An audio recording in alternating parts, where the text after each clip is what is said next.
Play with, okay. I took your class a long time I know, so what do you remember then? that first you have to hit it out to get all the air bubbles out. Okay, why? So it doesn't explode in the kiln. Okay, that is a good reason. Why would it explode? Do you remember that one? Because the air expands, Yes, and the clay? shrinks. Exactly, good. Nice to know I remember some of the physics. All right, anything else? I mean, I don't know. All right, so that's pretty much what wedging is meant to do. It's meant to make sure you've got one piece to make sure that it's an even consistency. You don't have a hard lump in a squishy spot or anywhere, and hopefully to get the air bubbles out. Which means if you're used to baking challah, it's almost exactly like, but entirely opposite. Because when you're baking challah, you want to fold it over, get your fingers in, get as much air in there as you can, because that helps the dough rise. If you start squeezing your fingers and folding this over, it's going to help the clay rise. And as we were just so intelligently informed, that does not happen. Clay constricts. So instead of putting your fingers in, one of the fun ways to do it is to simply bang it on the table. That will help get the air bubbles out, but it doesn't do much for the consistency. So you got to kind of rock it back and forth a little bit without folding it, which is a difficult thing to do with a small piece. It works a lot better with a larger one. This clay has been used a little, so I don't want to overdo it. It's going to start cracking, but I think you kind of get the idea, right? Okay. Now, for the wheel, because we're gonna, should I go through a pinch pot or? No, just the wheel. Just the wheel. You've all done pinch pots and coils and the hand building, so really just the wheel. Okay. So. How do you know when you rolled it enough? Wedged it enough? Yeah. It's a very good question. It is, because everybody asks, I'm like, there's no. You want to do it just enough that you don't start getting too many cracks in it, and it doesn't start. You'll see that this starts getting wet, the plasterboard, or if you got paper, it'll start doing that. If it's a really fresh piece of clay, you don't have to do it too much. But the recycled or anything that's already been used in these two pieces, you really got to work a little bit. I don't want too much water on here, just enough to clean up some of the milk.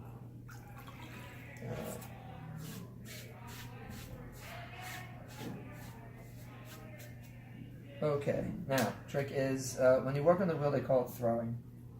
For a couple of, only one real reason why throwing, but you don't really throw on the wheel. It's all about spinning, unless you want it to stick, and then you throw it.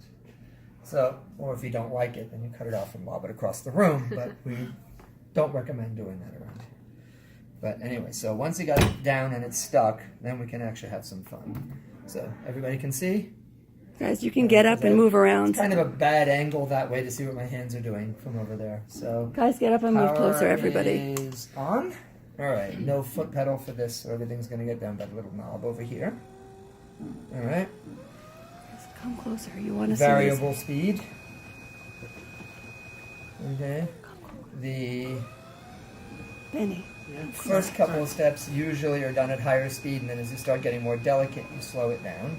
If I'm talking too fast, please let me know. Okay, so this isn't really about how much force you're putting into it. It's more about just guiding it into place. All right, and keeping yourself from bouncing around. All right, you don't want the clay to tell you what to do. You want to tell the clay what to do. So, and if you're a lefty or a righty, this works either way. So don't worry about it. Okay, left hand goes on the side. Nice. It's basically based on the way the wheel's spinning. You want to catch it on the downswing, not the upswing. So, all right. The water will keep your hands from sticking, so you got to keep it wet. You put your left hand right on the side here and make a nice little wall. Okay. See how it's nice and steady? It is a little sloppy, but it's not really disgusting. Come closer, Molly. So, you can't see. this is a small piece, so I'm going to slow it down a little bit. All right. You see how it's just spinning nicely? My hand isn't doing anything. I'm not applying pressure to the clay. I'm just keeping my hand here. It's like a whole group of kids trying to get out the door at one time, and it's a tiny doorway. You're the doorway. Okay? And that's the kids. Keep them going where you want. All right? Did you hear a difference when I added the water? It was going you can hear it now. That's getting a little dry. Yeah. All right. It'll also stop. It'll also lose its sheen if it starts getting a little dry. It'll start sticking to your hand. Your hand will get twisted. So you want to keep it. Can it be too wet? Most of the water ends up flying to the side. If it gets too wet, the clay will just collapse on you. So you don't want to keep adding too much water. but enough that you're not sticking to it. All right. So once you've got, and you say, I didn't even really do anything. I took that little hamburger, deformed hamburger, and I've already got a nice little cone going, and all I did was just keep my hand steady. So put the right hand on, and then you push upward, and you can see I'm keeping this at an angle, and I got the cone to go up. This is the first step of centering. So in and up. Did you hear the sound in the wheel change? Started fighting a little. That's also a point where there's a little resistance, so you need a little water on the clay. Alright, nice and steady. I've been told I make it look easy, so it takes a little to get this balanced. Alright, it's just up. My hands are at an angle. I'm not going cup like this, because if you start pushing underneath, you'll lift it up. And that's not going to help. You want a nice even base here. We'll get rid of that later. Alright? Second step, you push it back down again. Okay? So why do you keep on rubbing your this hands is together? just to keep it consistent. I don't get a big blob in one spot or another. I think it's just a quirk on my part. Anyway, so got a nice cone going. Now we got to go back down again. Okay? You can put the palm of your hand down, push right in front of you. You heard that? Yeah. And you can see it got a little dry. It's starting to stick to my hands. If you really don't add water, it's either going to totally stick to your hand and come off, or you're going to get very warm.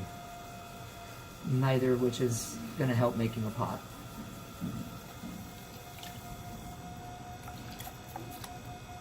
Keep that there so I don't have to keep going for it. Alright, so I've flattened that down a bit. Okay, it's usually right in one spot. The thing with the wheel is that you don't want to work it everywhere. Okay, the clay is going to come back to you. And it's moving fast enough that if you just keep your hand right here, it's going to do the job. Alright, you don't want to go, oh wait, there's something wrong, and try to get it over there. Alright, it doesn't go around in circles. It's nice and steady and everything in front of you. And now we got this nice little muffin shape going.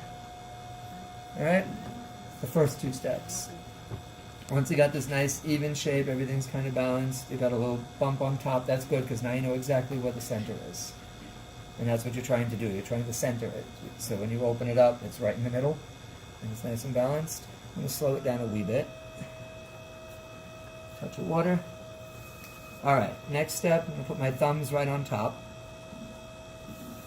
Right in the middle, and push down just a little bit right in the middle. Alright. Guys, you can come closer, so I could see everything from over here. Okay.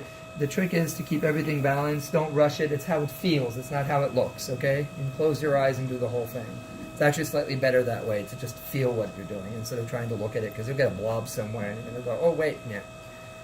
And make a mess. So you got a nice little lump right in the middle. Everything feels good. Alright, nice center, not bouncing around.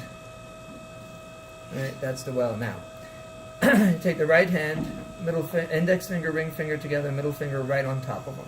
Alright, you want everything nice and flush. You don't want to start going in like this, because then you're going to get one finger and it's going to poke a hole straight to the bottom.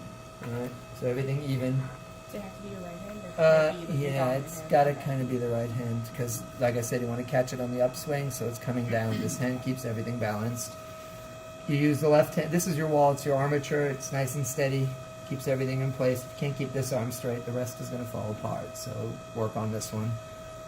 And you're going to feel it the first time. You're going to go, ugh, it's tiring. All right. Take your fingers, push them right in the middle.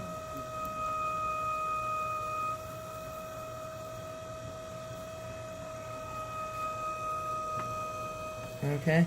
Here's the trick. You don't want to go all the way down, because otherwise you get a nice hole in the bottom of it. So I'm going to take the water out from the middle. Alright, and my middle finger got a little low in there because it's a little bigger divot than I would like. But I want to make sure I didn't go, Nothing.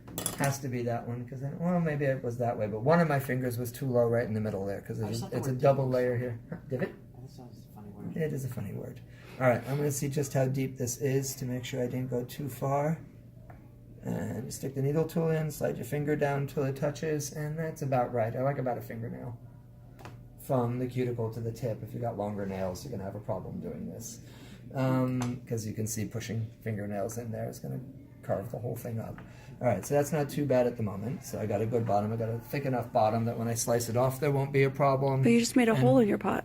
Yeah, don't worry, it'll go away. Okay. The clay is very soft and it's a tiny hole, so it'll self-heal once I go in to do the next step. So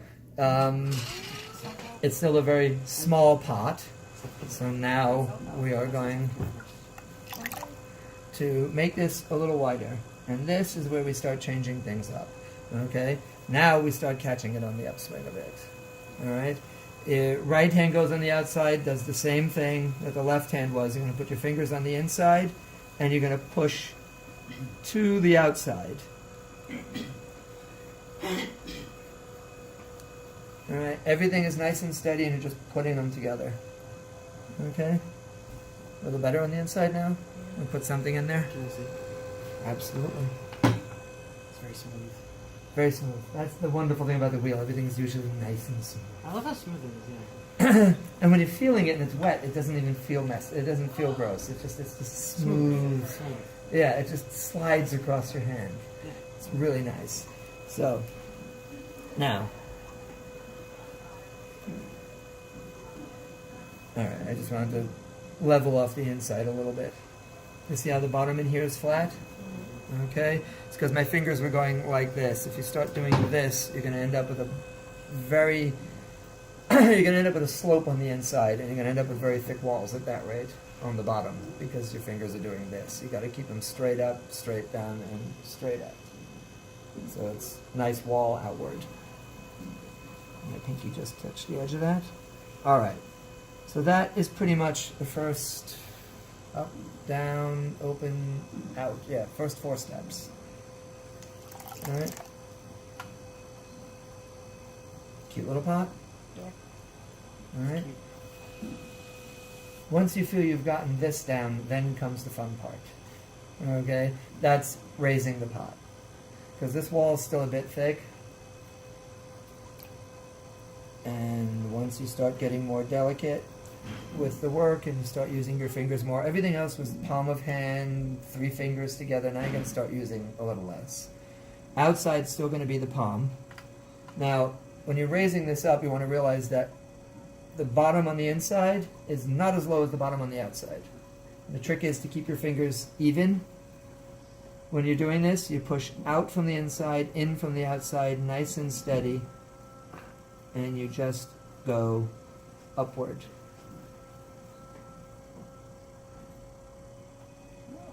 Change the shape a little bit, noticeably. Okay, a little more on my hands, because otherwise this will be a problem. All right, now, what you do is you keep them steady. You push in a little bit, and there'll be a little bit of a groove right inside, just where your finger is. I don't know if you can see that on the film, on the camera. All right, this way you know you've caught a little bit of clay, and you just raise. You push it right in. You go straight down. And I usually tilt it under love a that little sound. bit. The scraping? Yeah. All right. See how I got rid of all that? Yeah. Yep. Wow. Okay. Oh my.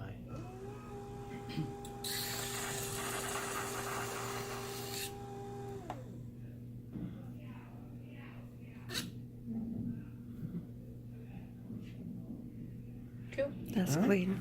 Now, anybody having an opinion on this little flare over here? Keep it, get rid of it. Oh, get rid of it. Yeah. Okay, good. Then I can use this one. Okay. It's a wooden rib. Hole's a nice place to put your fingers so it doesn't slide out of your hands. Right on the side.